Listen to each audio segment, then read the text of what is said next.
2022년 10월 23일 주일 예배를 하나님께 올려드립니다.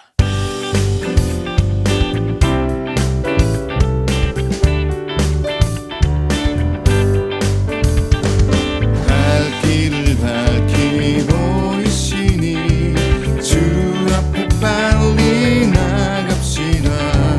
우리를 찾는 구주 예수 보도라 하시네. 죄악 벗은 우리 영혼을 기뻐 뛰며 주를 보겠네. 하늘에 계신 주 예수를 영원히 섬기리. 우리를 보라 하시는 말 기쁘게 듣고 순종하세. 구주를 믿기 지체 말고 속속히 나가세. 죄악 벗은 우리 영혼을 기뻐 뛰며 주를 보겠네. 하늘에 계신 주 예수를 영원히 섬기리. 주 오늘 여기 계시오니 다 와서 주의 말씀 듣세. 듣기도 하며 생각하니 참 진리시로다. 죄악 벗은 우리 영혼을 기뻐 뛰며 주를 보겠네. 하늘에 계신 주 예수를 영원히 섬기리. 죄악 벗은 우리 영혼을 기뻐 뛰며 주를 보겠네. 하늘에 계신 주 예수를 영원히 섬기리. 죄악 벗은 우리 영혼을 기뻐 뛰며 주를 보겠네. 하늘에 계신 주 예수를 영원히 섬기리.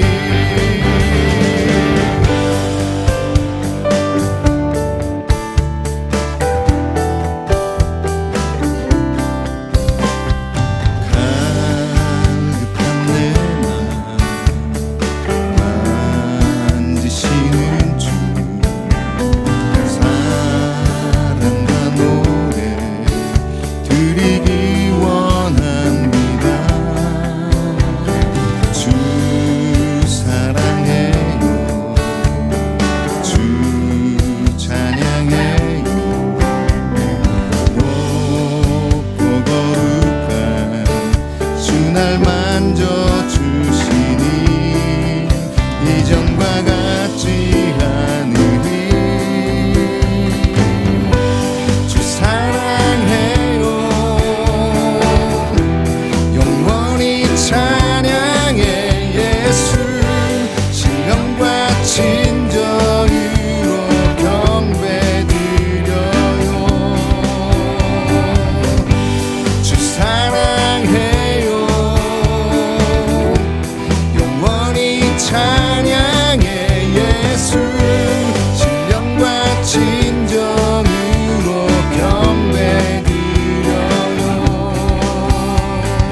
매일 주님과 함께 지내며 주의 부르심 주만을 알기 원해.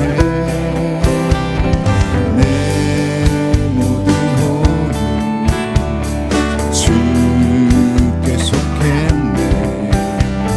주의 부르심 주 마음 알기 원해. 내 생명 주께 속했네. 주 사랑해요.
진정으로 경배드려요.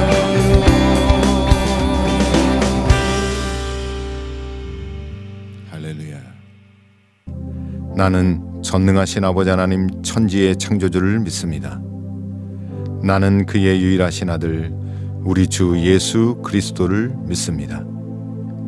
그는 성령으로 잉태되어 동정녀 마리아에게서 나시고 본디오 빌라도에게 고난을 받아 십자가에 못 박혀 죽으시고 장사된 지 사흘 만에 죽은 자 가운데서 다시 살아나셨으며 하늘에 오르시어 전능하신 아버지 하나님 우편에 앉아 계시다가 거기로부터 살아있는 자와 죽은 자를 심판하러 오십니다. 나는 성령을 믿으며 거룩한 공교회와 성도의 교제와 죄를 용서받는 것과 몸의 부활과 영생을 믿습니다. 아멘. 영광과 찬양을 받으시기 합당하신 만군의 여호와 아버지 하나님, 주님의 끝크신 은혜와 사랑에 진실로 감사함을 드립니다. 오늘 10월 넷째 주 예배에 찾아나와 하나님을 찬양하며 경배 드리게 하시니 참으로 감사드립니다. 지난 한 주간 동안에 저희들의 삶을 돌아볼 때 허물진 모습, 죄악된 모습, 연약한 모습이 우리 주님의 마음을 얼마나 아프게 한 것이 있으면 이 시간 통해 차복하는 심정으로 엎드려 싸우니 저희들을 불쌍히 여기시고 긍휼히 여기시사 용서하여 주시옵소서. 오곡백과가 익어가는 만취의 계절 이 가을에, 결실의 이 가을에 오곡백과를 수확하는 것처럼 우리들의 신앙의 결실인 전도의 열매를 맺기를 원합니다. 11월 둘째 주 추수감사주일을 총동원 전도주일로 정하고 기도하고 있사오니 우리 성도들 모두가 행함이 있는 믿음으로 주님의 지상 명령을 완수하는 마음으로 앞으로 나아가기를 원합니다.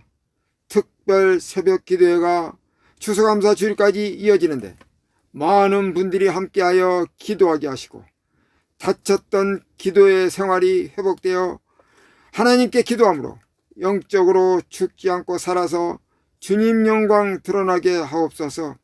그리하여 교회 설립 14주년이 되는 우리 임마누엘 교회가 하나님이 인정하는 일꾼도 새로 세우고 주일학교부터 작년부에 이르기까지 크게 활성화되어 부흥하기를 원합니다. 담임 목사님을 주님 붙잡아 주시옵소서. 영육간의 강건함을 허락하여 주시옵소서. 하나님께서 주신 특별한 찬양 사역에도 큰 힘을 주시어 담임 목사님 까닭에 교회는 부흥되고 성도들은 복을 받게 하옵소서. 내조하시는 사모님과 삼남매를 지켜주시옵소서. 건강 축복 주시어 건강 가운데서 내조하시는 사모님과 가족 모두 되게 하옵소서. 우리 성도님들 가정을 축복합니다. 혼례를 준비하는 가정에는 여호와 이레의 하나님께서 함께하여 주시고 병마와 싸우는 가정에는 여호와 나파 하나님께서 친히 함께하시어 병마의 고통에서 회복되는 놀라운 은혜를 주시옵소서. 지난 한 주간도 교회를 위해 기도와 봉사로 수고한 모든 분들의 헌신과 노력이 하나님께 온전히 상달되어 하늘나라 생명책에 기록되게 하옵소서. 이제 하나님의 귀하신 말씀을 듣고자 합니다. 하나님의 귀한 말씀 전하실 사자 목사님을 성령께서 진히 인도하시어 능력과 권능의 장중에 붙잡아 주시고 그 말씀이 우리의 삶의 지표가 되는 귀한 말씀으로 우리 모두에게 큰 은혜를 허락하여 주시옵소서. 예배 시정을 온전히 주님께 부탁하옵고 나를 죄악에서 구원하신 예수님 귀하신 이름으로 기도하옵나이다. 아멘. 그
오늘 우리에게 주신 하나님의 말씀은 갈라디아서 4장 11절로 20절까지의 말씀입니다.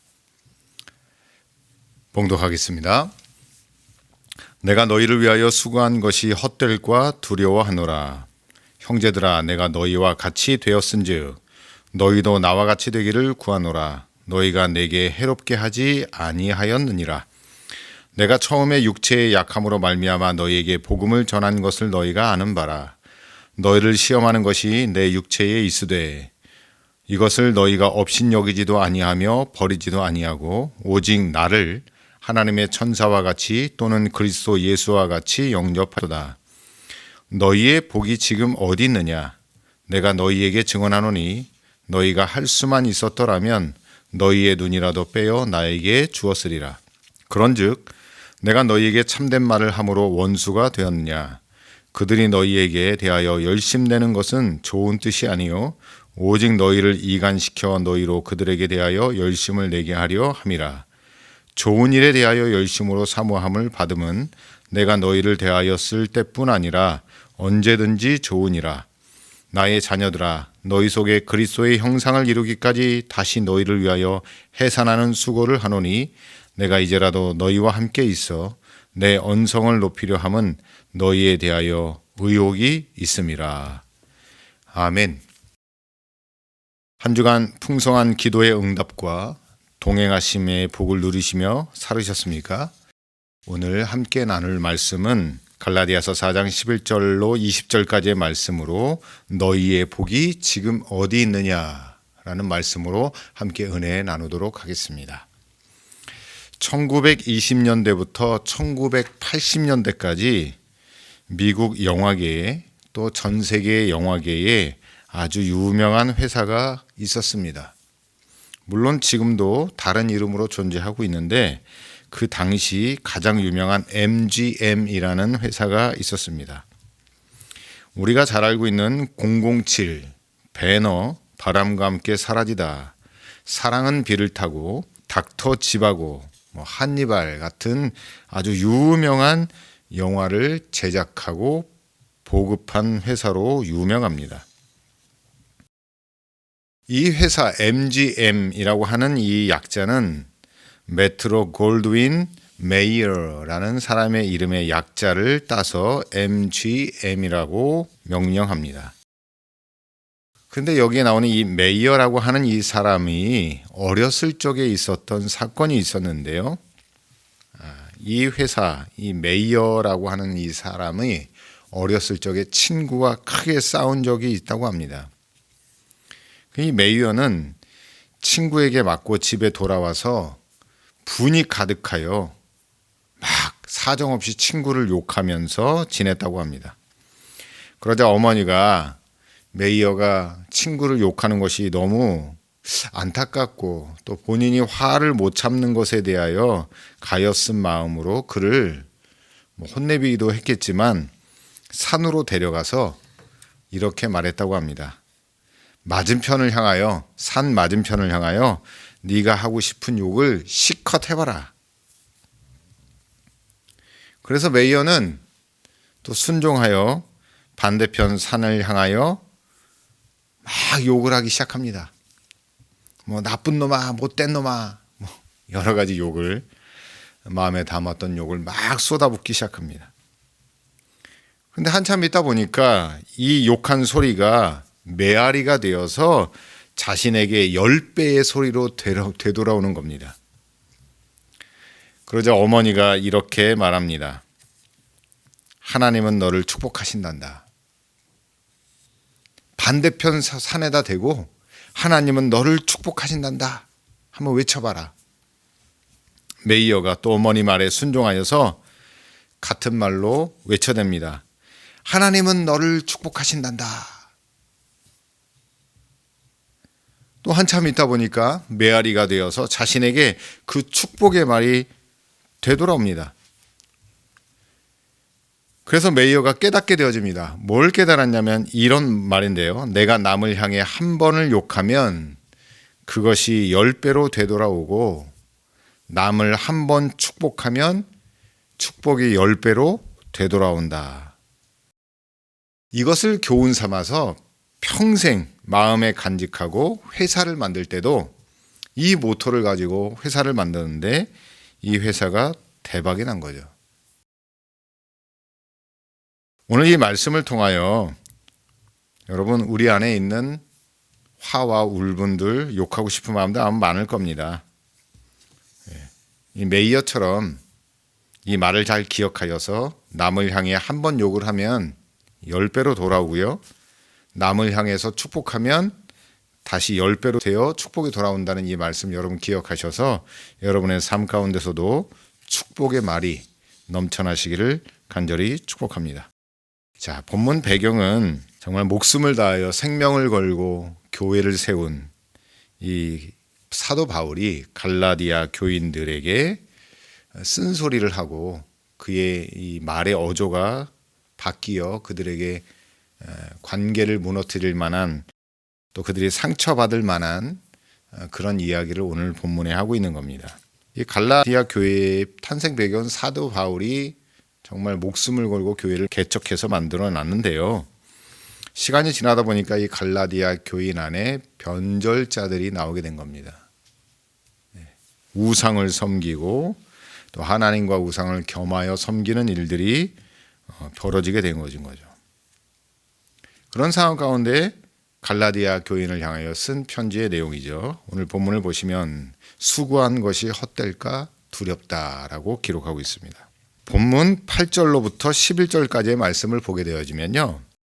갈라디아 교인들이 예수님을 통해 하나님의 본질을 알게 되면서부터 죄의 자식, 진노의 자식이 아니라 하나님을 아빠, 아버지라 부를 수 있는 하나님의 자녀의 은혜를 받으며 살게 되었다라고 말씀하고 있어요. 그런데 하나님의 자녀된 이 갈라디아 교인들이 다시 옛날 초등학문으로 넘어가 죄의 종로로 타며 일월성신을 섬기는 우상숭배를 하며 지금 살아가고 있다는 것을 사도 바울이 알게 된 겁니다. 말도 안 되는 일이 벌어진 거죠. 그런데 이런 일들은요, 인간이 타락 이후로 계속 창조주 하나님, 구원의 하나님을 만물의 주관자 되신 하나님을 섬겨야 하는데도 불구하고 사탄 마귀의 게임에 놀아나서 우상을 섬기는 일로 자꾸 계속 반복하여 타락되었습니다.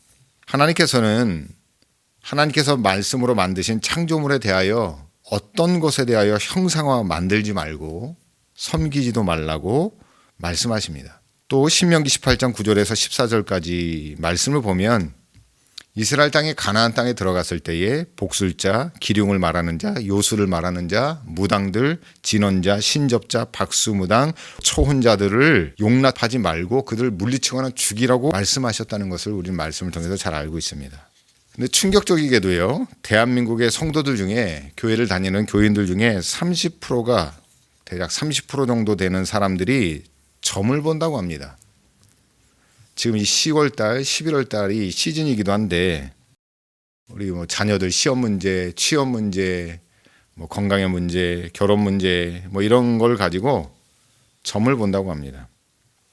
대표적으로 어떤 것부터 시작하자면 무당집에 찾아가기 좀 껄끄러우니까 타로, 여기 길거리에 많이 있죠. 타로점, 역술 이런 것을 본다고 해요. 심각한 문제죠. 자, 서울 중구에 가면 신당동이라는 곳이 있습니다. 그 신당동은 두 가지로 유명한데 첫째는 즉석 떡볶이가 유명하죠. 아주 맛있습니다. 또 하나는 뭐로 유명하냐면 무당들이 많습니다. 점집도 많고 유명한 무당들이 많이 있어요. 이게 이제 조선시대에 무당들이 하도 서울로 모여들다 보니까 이 무당을 위한 동네를 나라에서 만들어준 것이 신당동이에요. 신당이라고 하는 무당들이 거하는 신접한저들이 모여 사는 곳이 신당동입니다. 지금도 많습니다. 근데 실제로 신당동에서 목회하시는 목사님들께서 겪은 사건들의 이야기를 들은 적이 있었는데요. 이렇답니다. 주일 예배를 마치고 수요 예배를 마치고 구역 모임을 마치고 점집을 찾아가는 성도들이 교회에 은근히 많다는 거예요. 이건 큰 문제죠. 이것은 하나님을 믿지 못하기 때문에 이런 일이 발생한다고 저는 생각합니다. 신접한 어떤 사람이 자신의 과거를 마치고 자신이 어떻게 살아야 안전하고 잘 될 것이라는 말을 듣고 살아가면 진짜로 잘 될 것이고 진짜로 잘 살게 될 것이라는 그 사람의 말을 믿는 거예요. 쉽게 얘기하자면 하나님의 말씀보다 하나님보다 무당의 말을 더 의지하며 살아가는 것이죠. 여러분 생각해 보십시오. 천지를 지으신 하나님이 무당보다 못하십니까?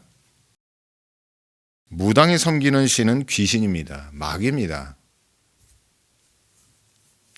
하나님께서는 전능하신 분이고 창조주세요. 생명의 주관자이십니다.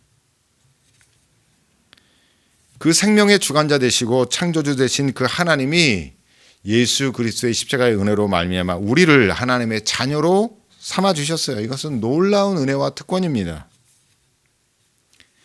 여러분, 고민하고 허탄한 마음들을 무당이나 점으로 또 신문을 펼쳐보면서 오늘의 운세를 펼쳐보지 마시고 요즘 인터넷만 쳐봐도 오늘의 운세 해서 많이 나옵니다. 여러분 하나님께 맡기시기를, 하나님을 의지하시며 물어보시기를 간절히 바랍니다. 우리 주님은 참 목자이시오 선한 목자세요. 선한 목자는 우리를 책임지고 양을 책임지십니다. 예수님의 십자가의 공로가 헛되이 여겨지지 않기를 바랄 뿐입니다. 여러분, 사도 바울의 마음이 바로 이런 마음입니다. 교회를 다니면서 예배를 드리면서 기도하면서 하나님을 믿지 못하고 점집에 찾아가고 타로점을 보고 무당 앞에 나아가 돈을 바치면서까지 자신의 앞날과 운세를 물어보며 살아가는 사람들이 있다면 하나님 마음이 얼마나 마음이 아프실까요? 바라기는 여러분 그 허탄한 것들을 내려놓고 우리가 진행되어지고 있는 특별 새벽기도를 통하여 여러분의 믿음과 신앙이 회복되어지고 말씀으로 든든히 살아가시는 복된 성도가 되시기를 간절히 축복합니다. 두 번째 말씀은 너희의 복이 지금 어디 있느냐 15절 말씀에 기록하고 있죠. 본문에 사용된 이 복이라는 단어는 영문 성경이나 원어 성경에 보면 복이 아니라 기쁨이나 감사, 감격이라는 단어로 번역되어지는 것을 알 수 있습니다. 한국 사람들이 너무 복을 좋아하다 보니까 너희의 복이 지금 어디 있느냐라고 번역되어 있는데 원문을 읽어보자면 이렇습니다. 당신의 모든 기쁨에 무슨 일이 일어났습니까? 또 다른 성경에는 당신의 구원의 감격은 어디에 있습니까? 라고 해석할 수 있죠. 그러니 15절을 보면 구원받은 은혜, 예수님의 그 십자가의 은혜로 말미암아 하나님의 자녀가 된 천국 백성이 된 그 구원의 기쁨과 감격은 지금 어디에 있습니까? 라고 사도 바울이 강력하게 이야기하고 있는 거예요. 예전 같지 않은 분명히 십자가의 은혜로 말미암아 기뻐하고 천국의 기쁨, 하나님의 자녀된 기쁨과 감격을 누려갔던 성도의 모습을 봤는데 그렇게 교회가 탄생이 되었는데 성도들의 신앙이 예전 같지 않은 모습을 보게 된 거예요. 그것은 지금도 마찬가지입니다. 지금 교회의 많은 성도들이 첫사랑의 은혜, 감격, 기쁨을 다 망각하고 잃어버리고 세상에 쏟아버리고 살아가는 사람들이 얼마나 많은지 모르겠어요. 그 안타까운 마음이에요. 사도 바울의 마음이나 이 목회자의 마음들이 그렇습니다.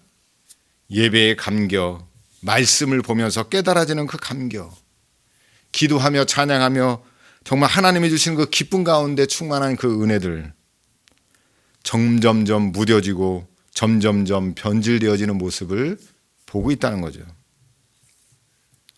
이것을 진단하자면 이렇습니다. 초대교회나 지금 교회 성도들이 이런 상태가 되어지면 신앙의 권태기가 찾아온 거예요. 또 반복되어지는 어떤 신앙의 종교의 행위 가운데 매너리즘에 빠지게 된 거죠. 이것은 여러분 우리에게도 언제든지 찾아올 수 있는 것이라는 것을 항상 유념해야 되는데 하나님과의 관계 중심으로 신앙생활하지 못하면 하나님과의 그 관계 유지를 잘 유지하거나 영적으로 깨어있지 아니하면 반복되어지는 종교 행위 가운데 그냥 종교인으로만 남는 거예요. 우리는 종교인이 아니라 하나님의 자녀, 그리스도인이라고 명명하며 살아가야 합니다. 그렇잖아요. 형식적인 종교 행위를 하는 그런 사람이 아니라 하나님과의 관계, 다시 말하자면 하나님은 내 아버지시고 나는 그의 자녀, 아들과 자녀와 부모와의 관계는 어떤 상황으로 변화되는 것이 아니잖아요. 그렇죠? 내가 좀 우울하고 힘들다고 해서 부모 자식 관계가 끊어지는 거 아닙니다. 그러니 여러분, 하나님과의 관계 유지를 잘 하시기를 간절히 축복합니다. 또 다른 관점으로 본다면 예나 지금이나 현대를 살아가는 또 초대교회의 성도들에게도 같은 문제였겠지만 신앙의 딜레마가 있다는 거예요. 딜레마. 참 어려운 문제라는 거죠. 대체적으로 이런 겁니다. 초대교회의 성도들이 신앙생활 열심히 하고 기도 열심히 하고 예배 열심히 드리는데 하나님의 뜻대로 살아가는데 고통이 오잖아요. 고통. 교회에 박해가 찾아오고 또 신앙생활하는데 어려움, 금전적으로나 직장을 잃고 노예로 팔려가고 이런 일들 지금도 있죠. 내가 고통당할 때 하나님은 어디 계십니까? 내가 간절히 원하고 부르짖는데 왜 하나님 침묵하십니까? 이 참 이 딜레마죠. 어려운 문제입니다. 또 이런 문제들도 있습니다. 교회를 열심히 다니는데 말씀을 그렇게 보고 교회 프로그램에 헌신하고 충성하는데도 왜 내 목마른 영혼의 문제, 삶의 문제는 해소되지 않습니까? 참 어려운 딜레마의 문제입니다. 또 이런 것들도 있습니다. 왜 악인이 이 세상에서 더 잘 됩니까? 나 하나님 사랑하고 하나님께 열심히 기도하고 신앙생활 하는데 왜 악인이 더 잘 됩니까? 이런 문제예요. 이런 딜레마에 빠지게 되어지면 신앙생활의 기쁨과 감격을 잃어버릴 때가 있어요. 그 문제에 빠져들어갖고 헤어나오질 못해요. 하나님과의 관계는 문제가 아니고요. 알 수 없는 딜레마 속에서 허우적대는 경우들을 많이 보게 되어집니다. 저도 이런 문제로 고민도 하고 또 성도들이 이런 고민으로 상담할 때 참 저도 답답할 때가 많이 있습니다. 그런데 이 문제를 어디서 해결해야 되냐면 우리를 위해 십자가 지신 예수님을 통하여 그 십자가 상에서 고난당하신 예수님을 통하여 우리의 믿음과 우리의 신앙을 잇대어서 가늠하고 정리해 볼 수 있다는 겁니다. 쉽게 설명하자면 이런 겁니다. 예수님께서 십자가의 고통 가운데 너무 괴로워서 힘드시니까 이런 말씀을 하시죠. 엘리 엘리 라마 사막다니 나의 하나님 어찌하여 나를 버리시나이까. 그때 하나님께서 독생자 외아들이 그 고통을 당하고 있는데 하나님께서 뭐라고 말씀하셨나요? 극심한 고통을 당하고 있는 그 상황 가운데 하나님은 침묵하셨어요. 하나님의 독생자 예수님께서 고통을 당하시는데 상상할 수도 없는 일이 그 십자가상에서 벌어지고 있었습니다. 왜 그랬을까요? 바로 이것 때문입니다. 예수님께서 담당하셔야 할, 또 예수님께서 지셔야 할, 예수님께서 해결하셔야 할 십자가의 문제이기 때문입니다. 그건 대신에 할 수 있는 것이 아닙니다. 십자가를 져야 하는 건 우리죠. 우리 죄 때문에 우리가 그 십자가에 달려 죽어야 하는데 예수님께서 대신 대속하시려고 구원을 이루시기 위해 하나님의 말씀의 뜻을 이루시기 위해 흠없는 모습으로 십자가에 달려 돌아가신 거예요. 왜냐하면 우리가 하면 불완전하니까. 완전하신 예수님께서 두 번 다시 일어날 수 없는 십자가의 구원의 사건을 하나님도 침묵하시는 그 고통 가운데 예수님이 그 십자가의 사건을 담당하고 계셨다는 거예요. 이게 왜 중요하냐면 제자들에게도 말씀하셨듯이 자기 십자가를 지고 나를 따르라 라고 말씀하십니다. 다시 말하자면 예수를 따르는 모든 자에게, 예수님을 주님으로 믿는 모든 자에게는 감당해야 할 십자가가 있다는 거예요. 감당해야 될 십자가. 예수님의 십자가처럼 때로 우리가 그 길을 걸어갈 때는 고통을 당하고 어려움을 당하고 말할 수 없는 괴로움을 당하지만 하나님이 침묵하실 때가 있다는 거예요. 이해할 수는 없죠. 그렇지만 침묵하신다고 하나님이 존재하지 않는 것은 아닙니다. 그리고 우리가 주님의 십자가를 지고 또 우리 각자의 십자가를 지고 따라갈 때, 주님을 따라갈 때 주님이 우리에게 하신 말씀 뭐냐면 세상 끝날까지 우리와 함께 하신다고 말씀하셨습니다. 우리는 그 말씀을 의지하며 믿음의 길을 걸어가는 겁니다. 때로는 외롭기도 하고 고단하기도 하고 건조한 광야를 걸어가는 것 같은 느낌을 받을 때도 있습니다. 그러나 주님은 항상 우리와 함께 하십니다. 때론 침묵 가운데 계시지만 항상 우리를 위해 간구하시고 기도하시고 우리를 사랑하시며 응원하십니다. 제가 주중에 있었던 사건을 여러분에게 삶을 좀 나누려고 합니다. 제 막내딸이 운동을 합니다. 아마 아시는 분들은 아실 거고 아마 모르시는 분들도 계실 텐데 저희가 넉넉해서 운동을 시키는 게 아니라 하나님 앞에 끈질기게 기도를 했는데 기도 응답을 받고 순종하면서 운동을 하고 있는 겁니다. 지금은 이제 저희 교회에서 한 300km 정도 떨어진 곳에서 운동하면서 살고 있습니다. 근데 가끔 이제 가서 아이를 챙겨주고 아이를 격려하고 이렇게 오는 과정을 겪었는데 지금 특별 새벽 기도 기간이고 목회 일정 때문에 아이를 못 만난 지가 거의 한 달이 다 돼갔습니다. 그 사이에 물론 아이에게 많은 일들이 벌어졌죠. 신경질적이고 기쁨이 없고 나중에는 이제 신체화 반응이 일어나서 복통이 있고 위가 아픈 이런 일들이 벌어졌습니다. 더 나아가서는 운동하는 것이 맞는 건가 의심이 들기도 하고 이 길을 내가 왜 가야 하는가라고 하는 그런 의구심까지 드는 시간이 되었습니다. 근데 이거 한마디로 표현하자면 겉으로 말하진 않지만 엄마 아빠가 보고 싶다는 말을 하고 있는 겁니다. 그래서 저희 부부는 금요 기도회가 끝나고 밤에 아이를 향하여 3시간을 달려갔습니다. 저녁 12시 아이는 자고 있었고 아침에 아이는 잠에서 깨어나 엄마 아빠의 얼굴을 본 그 아이는 환한 얼굴로 미소를 머금고 있었습니다. 함께 아침 식사를 하고 산책을 하였는데 아이의 입에서 배가 안 아파요. 그러는 거예요. 그리고 손을 잡고 걸으며 밝은 미소, 환한 얼굴을 하고 있었습니다. 진정한 기쁨을 경험하는 거죠. 그런데 이 과정은 딸아이의 운동을 부모가 대신해 줄 수도 없습니다. 자녀를 키워보시는 분들 아시겠지만 공부가 어렵죠. 힘들죠. 그러나 부모가 아무리 머리가 좋고 능력이 있다고 해서 아이의 공부를 대신해 줄 수는 없는 거잖아요. 그 아이가 치러내야 할 대가가 있는 거죠. 그래야 성숙하고 성장하고 쓰임받는 사람으로 자라기 때문입니다. 그 과정이 때로는 외롭고 고통스럽고 허기지며 다치기도 합니다.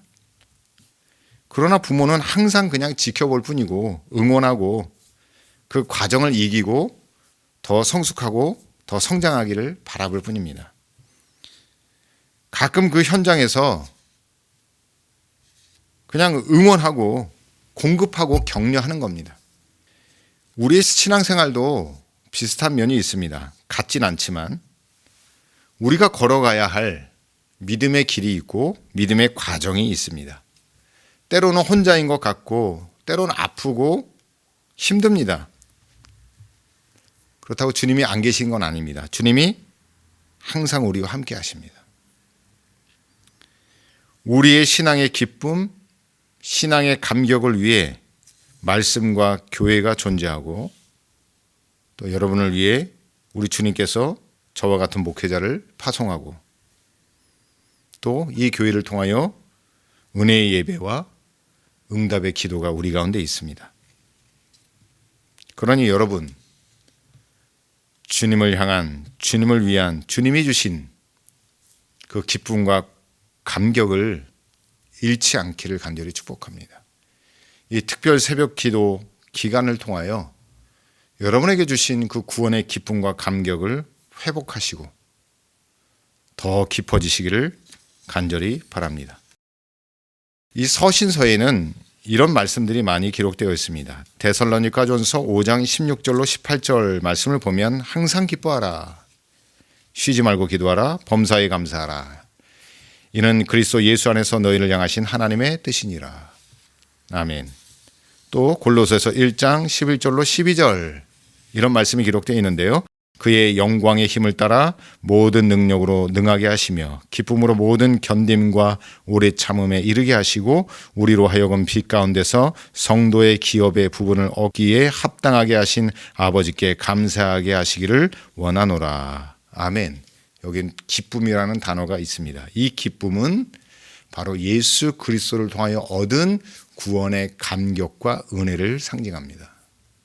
여러분, 한 주간 기도하시면서 그 기쁨이 여러분 가운데 있기를 간절히 축복합니다. 마지막 말씀은 언제까지 우리가 기뻐하고 구원의 감격을 유지하며 살아야 할까요? 라고 하는 답인데 그리스도의 형상을 이루기까지입니다. 19절 말씀이죠. 나의 자녀들아 너희 속에 그리스도의 형상을 이루기까지 다시 너희를 위하여 해산하는 수고를 하노니. 아멘. 많은 목회자들의 고민이 있는데 공통된 고민은 뭐냐면 성도들의 변화입니다. 예배 참석하고 설교를 듣고 신방받고 또 여러 프로그램들을 하고 또 여러 목회 활동들을 통하여 성도들이 변화받고 믿음의 일꾼으로 세움받기를 많은 교회와 목회자들이 원하고 있습니다. 그런데 그렇게 쉽게 그게 일어나지 않습니다. 오늘 본문에서도 사도 바울은 그 고통이 얼마나 큰지 잘 알기 때문에 해산의 수고를 한다라고 표현하고 있어요. 다시 하나님의 일꾼으로 예배자로 구원의 감격을 얻은 자로 살게 하기 위한 것이 얼마나 어려웠냐면 해산의 수고를 겪어야 한다는 겁니다. 근데 그 모든 과정은 어디까지냐면은 물론 천국 갈 때까지이지만 오늘 본문에서는 그리스도의 형상을 이루기까지입니다.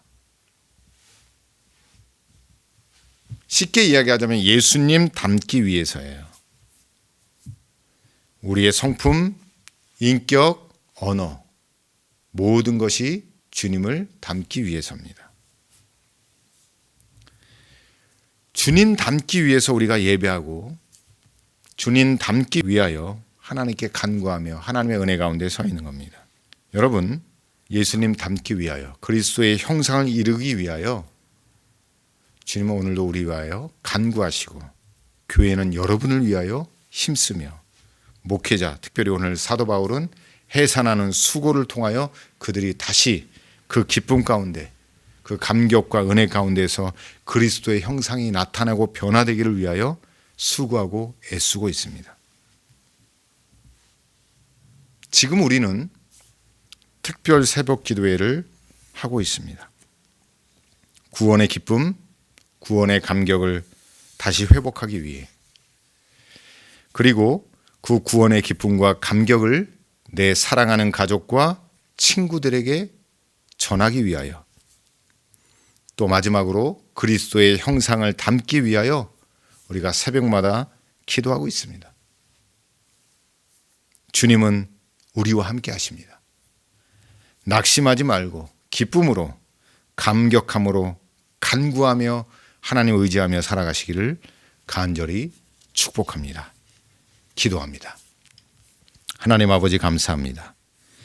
예수 그리스도의 십자가의 은혜와 믿음의 선진들의 복된 발걸음과 복음 전도자와 선교사의 헌신과 목회자들의 해산의 수고를 통해 주님의 자녀 되게 하심을 감사드립니다. 나의 나된 것은 오로지 주님의 은혜임을 고백하며 그 은혜와 기쁨 감격을 잃지 않게 하여 주시옵소서. 그리스도의 형상을 이루기까지 기쁨으로 예배하며 주를 위해 살게 하여 주시옵소서. 특별 새벽 기간 중에 사랑하는 성도들에게 구원의 기쁨, 첫사랑의 회복이 있게 하여 주시고 삶의 문제가 해결되는 은혜를 허락하여 주시며 주님의 몸된 교회가 기도하는 자들로 차고 넘치게 하여 주시옵소서. 이제는 세상 끝날까지 함께 하시는 예수님의 은혜와 독생자 예수 그리스도를 통해 하나님의 자녀의 특권을 누리게 하시는 아버지 하나님의 무한하신 사랑과 성령님의 위로 교통 충만하게 하심이 구원의 기쁨과 감격을 가지고 삶의 자리로 나아가는 성도들의 믿음의 발걸음과 그의 가정과 생업 위에 이제로부터 영원토록 함께하옵시기를 간절히 축원하옵나이다. 아멘.